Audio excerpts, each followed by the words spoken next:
Olá, e aí, como vocês estão? Espero que estejam bem. Vamos novamente aí para mais uma aula online, onde hoje a gente vai trabalhar com fontes de energia.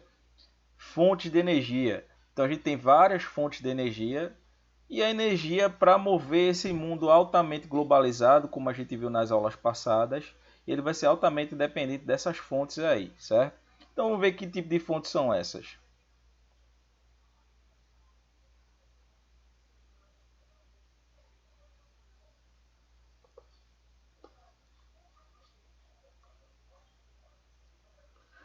Então vamos lá.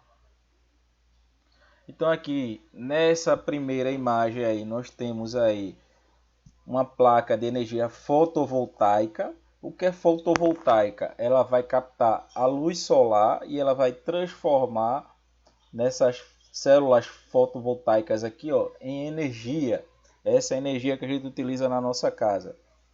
Aqui temos linhas de transmissão que são responsáveis aí pelo transporte dessa energia, ou pode ser dessa aqui ou dessa daqui, que é a energia eólica, ou pode ser também da energia produzida por hidrelétricas ou por uma usina nuclear, certo?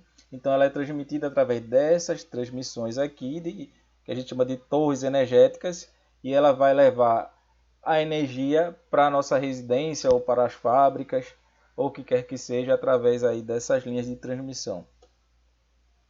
O que é energia? Né? A energia ela tem várias definições. Então, se a gente for aqui ó, ao pé da letra, significa tudo que pode ser transformado em calor, trabalho mecânico, movimento ou luz graças a uma máquina. Por exemplo, um motor, uma caldeira, um refrigerador, um alto-falante, uma lâmpada, um organismo vivo. Por exemplo, o músculo. Então, quando a gente fala de homem, né, o que é que dá energia ao homem? O alimento. Né? Então, se a gente não comer, a gente fica fraco e pode morrer.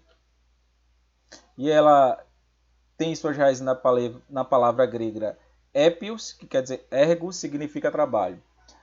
Precisamos de energia para quase tudo, pois ela é a força motriz. O que é força motriz? Força que movimenta, né? Uma sociedade moderna. Através dela, o ser humano consegue transformar o espaço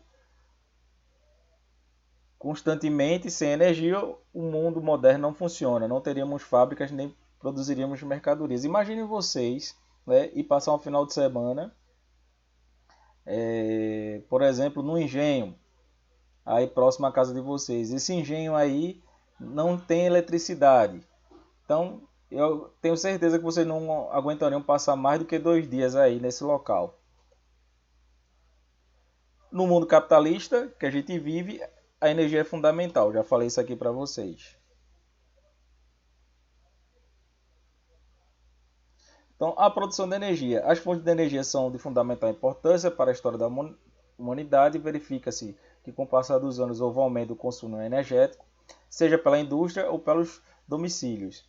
Então, agora estamos aí vivendo um momento de pandemia e há aí um aumento do consumo de eletricidade. Então, as pessoas estão mais em casa, então muitas pessoas aí plugadas no celular ou plugadas na Smart TV ou plugadas até mesmo no ar-condicionado, né, para espantar o calor. Isso aí demanda um grande contingente de energia. Essa produção de energia pode ocorrer de duas formas: através de fontes não renováveis, que é as convencionais, que são as mais utilizadas, e as não renováveis, que são alternativas. Então a gente vai ver a diferença entre esses dois tipos aqui, a não renovável e a renovável. As fontes não renováveis, a gente tem aí o petróleo, que dá origem aí à gasolina, o querosene de avião, entre outros. O carvão mineral, que foi o prepulsor da primeira revolução industrial. O gás natural, que ele é mais utilizado hoje nas fábricas e também por alguns veículos. E a energia nuclear, certo? As fontes renováveis. O que quer dizer não renovável, professor, e renovável? A não renovável ela vai demorar um tempo maior para que ela possa se regenerar na natureza. Por exemplo, eu vou tirando lá o petróleo ele demora milhares e milhares de anos para se fazer lá na natureza. O carvão mineral também. Então, se eu vou tirando, tirando, tirando e não vou dar um espaço para que ele possa se recuperar, a gente diz que a tendência é ter o esgotamento aí dessas fontes de energia.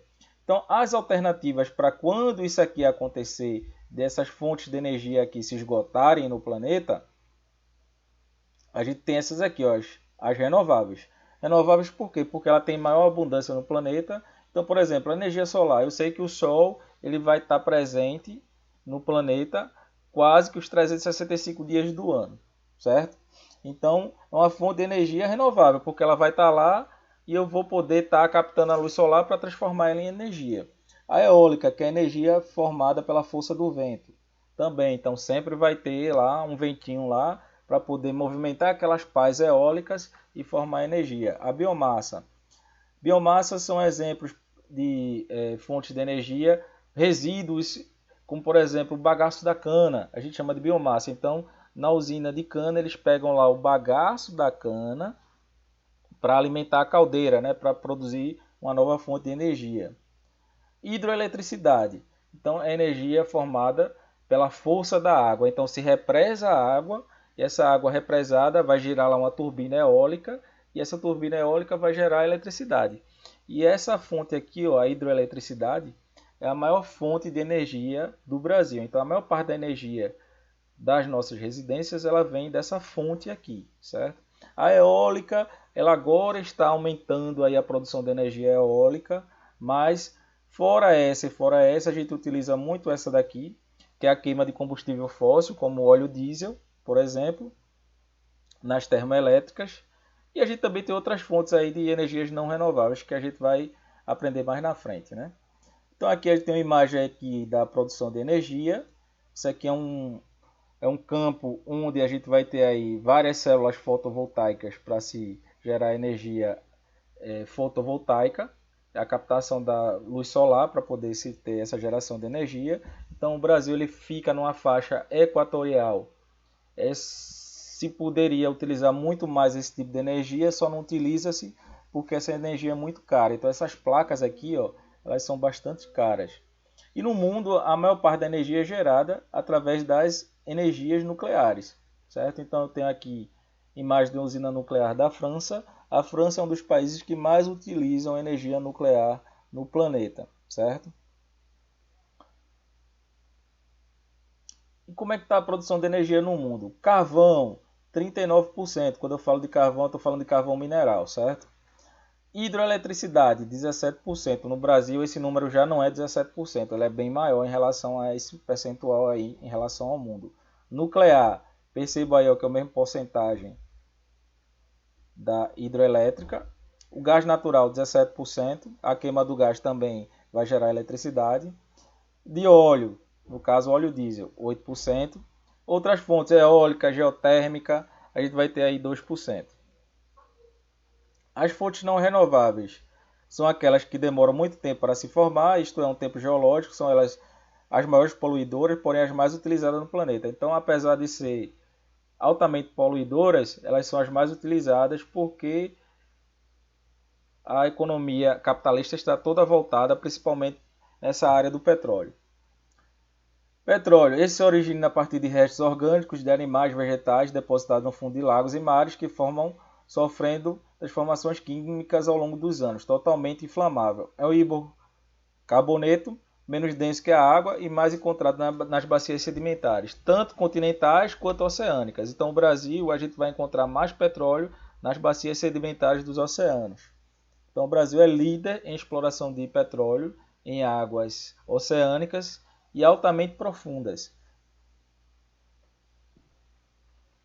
Aqui eu tenho uma imagem aí, ó, de uma plataforma de petróleo.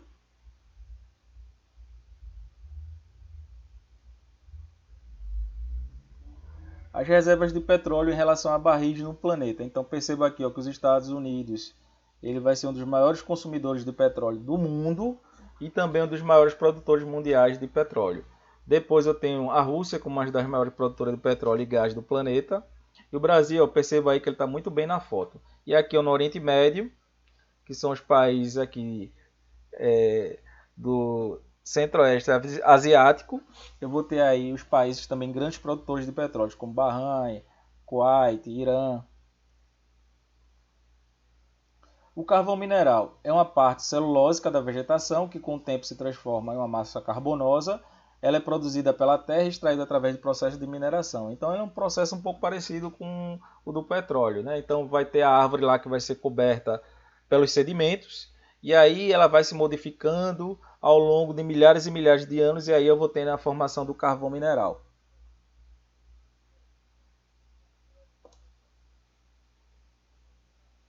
Aqui eu tenho a imagem de uma mina de extração de carvão mineral. O Brasil tem, professor, carvão mineral? Tem, mas em pequenas quantidades. A gente vai encontrar grandes reservas de carvão mineral aqui no Brasil, na região sul do Brasil, Santa Catarina, uma parte do Paraná. Então, não é suficiente para a produção, para ser utilizada. A produção não é suficiente para ser utilizada nas nossas indústrias, por exemplo. Então, nossas indústrias elas utilizam mais o gás natural do que o carvão mineral. Aí aqui eu tenho um gráfico de 2007 dos países que mais utilizam o carvão mineral. A China, uma das maiores poluidoras do planeta. Depois eu tenho os Estados Unidos, a Índia, a Austrália, a África do Sul, Rússia, Indonésia, Polônia, Cazaquistão e Colômbia. E o restante do mundo, então o Brasil está aqui, no restante do mundo. Então é tão insignificante que nem foi colocado aqui no gráfico a produção de carvão mineral aqui no Brasil. Gás natural é outro hidrocarboneto, geralmente encontrado junto com petróleo. O gás natural é composto principalmente por metano, etano, propano, butano e outros gases em menores proporções, e geralmente utilizado nas indústrias e também em veículos e domicílios. Tem domicílios que usam o gás natural para, por exemplo, aquecedores. Então isso é muito utilizado lá na Europa, América do Norte. Eles utilizam gás natural para a queima e aquecer os seus lares no período de inverno rigoroso que esses países sofrem. Biogás, obtido através da biomassa, é um combustível renovável, sua utilização é menos impactante e o custo econômico são menores. O GNV, o gás natural veicular, vem desse componente e serve de combustível para os automóveis. O transporte de gás é feito através de tubulações que são feitas desde as refinarias de petróleo, né? E aí é levado para as indústrias, comércios, postos de gasolina, entre outros, e residências. Os maiores produtores de gás natural do planeta. Então eu tenho a Rússia, como um dos maiores produtores, Canadá, aqui nas Américas, Estados Unidos. Na América do Sul eu tenho a Bolívia como um grande produtor de gás natural. Então o Brasil ele compra muito gás natural lá da Bolívia, tanto o Brasil como a Argentina e outros países do Cone Sul. Os gasodutos, como eu já falei para vocês no gráfico anterior. A energia nuclear, também chamada de atômica, é obtida a partir da fissão do núcleo do átomo de urânio enriquecido, liberando assim uma grande quantidade de energia. Então a energia nuclear é uma das energias mais seguras do planeta. Ah, professor, mas teve lá aquele evento da tsunami que atingiu a usina nuclear do Japão. É verdade, teve esse evento aí, porém, né, justamente por causa disso, por causa da tsunami, mas é uma das usinas mais seguras do planeta para se produzir energia. Esse tipo de energia ela é considerada não renovável, certo? Aqui eu tenho imagens aí de uma usina nuclear.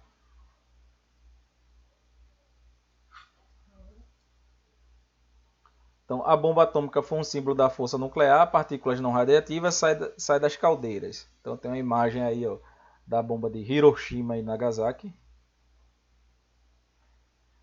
Energias renováveis. São aquelas que demoram pouco tempo para se formar, elas são menos poluidoras, porém em geral geram menos energia. Apesar de serem consideradas fontes energéticas,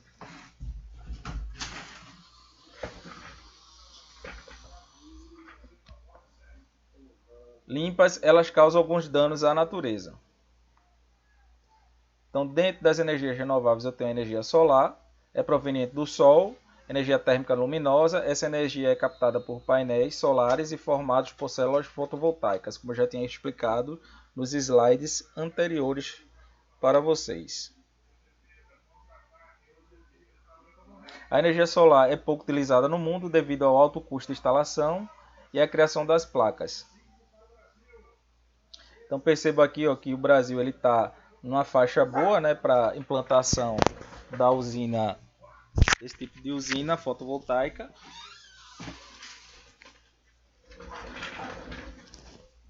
Aqui eu tenho as placas fotovoltaicas. A energia eólica é energia gerada pela força do vento. Então eu vou ter aí grandes turbinas aerogeradores em formato de catavento, são colocados em locais abertos com boa quantidade de vento, geralmente em áreas de altitudes elevadas, que é onde venta bastante. Através do gerador é movimentado dessas turbinas gera a energia elétrica. O Brasil é referência no uso da energia eólica, principalmente no Nordeste. Então o Nordeste é um polo aí de geração desse tipo de energia. Então aqui eu tenho um esquema aí de um gerador de energia eólica. Também pode ser colocada essas turbinas nos oceanos e mares. A biomassa é uma quantidade de matéria orgânica produzida e essa energia é resultado da decomposição de materiais orgânicos. Os biocombustíveis álcool hoje em dia são bem explorados. Então, lembra que eu falei para vocês lá do bagaço da cana? O Brasil é um dos maiores produtores de biomassa junto com os Estados Unidos. Os Estados Unidos eles produzem o álcool de milho e o Brasil ele produz o álcool de cana. Quais são as vantagens desse tipo de combustível? Baixo custo de operação, facilidade de armazenamento e transporte, proporciona o reaproveitamento de resíduos, alta eficiência energética e uma fonte de energia renovável limpa. Emite menos gases poluentes em relação à gasolina, que é um combustível fóssil. Imagens aí de uma usina de biomassa. Hidroeletricidade. É energia proveniente do potencial energético das águas do rio através da construção de represas hidrelétricas. O Brasil é um dos maiores representantes nessa produção, como eu já tinha falado anteriormente para vocês. Diferente do que muitos pensam, essa energia polui o meio ambiente, né? Porque ela vai gerar gases, que a gente chama aí de gases que aumentam o efeito estufa do planeta. Apesar de ser considerada uma energia limpa, ela vai gerar também um tipo de impacto aí no meio ambiente. Depois da construção, represa-se a água. As árvores do lugar inundado eram entrar em decomposição, né? E fazendo com que ocorra a liberação de metano, que polui muito a atmosfera, como eu já tinha falado anteriormente para vocês. Sem falar que vai se perder um grande nicho populacional biológico nas áreas alagadas. Aqui é a imagem de uma hidrelétrica, aqui eu tenho um paredão, a água represada, a água passa, gira a turbina e a turbina vai gerar eletricidade. Outra imagem de uma hidrelétrica. Essa aqui é do Rio Paraná, na fronteira entre o Brasil e Paraguai. O Brasil já chegou até a maior hidrelétrica do mundo, que era a hidrelétrica de Itaipu, mas perdeu o posto para a de Três Gargantas, na China. Outras formas de energia não renovável. Além das fontes estudadas anteriormente, existem outras fases em desenvolvimento pouco usadas, como por exemplo, a geotérmica é obtida a partir do calor proveniente da Terra, mais precisamente do seu interior. Então o Brasil ele não tem esse tipo de geração de energia. Energia hidráulica obtida a partir da energia potencial de uma massa de água. Então antigamente, né, aqueles moinhos de água geravam muita eletricidade. Energia das ondas, proveniente do aproveitamento das ondas oceânicas. Então coloca-se turbinas, a partir do movimento das ondas, essas turbinas vão girando e vai gerando eletricidade. E também energia das correntes marítimas. Energia maremotriz é um modo de geração de eletricidade que ocorre através da utilização de energia contida no movimento de massas de água devido aos marés. Aqui, geotérmica. Aqui, maremotriz e ondas. Hidráulica, como eu já falei para vocês. E as correntes marinhas. A energia no Brasil. Então, essa daqui vai ficar para a próxima aula, certo? Isso aqui vai ficar uma temática para a próxima aula, para a gente se aprofundar mais aí nas energias do Brasil, certo? Então, por hoje, nós vamos ficando por aqui, ok? Em relação à atividade, eu vou estar enviando a atividade para vocês, vocês vão estar enviando a foto, como de costume, para o meu zap, para que eu possa colocar a presença de vocês, certo? Vou estar recebendo até a noite, até as 21 horas. Ok, pessoal? Fique com Deus, até a próxima.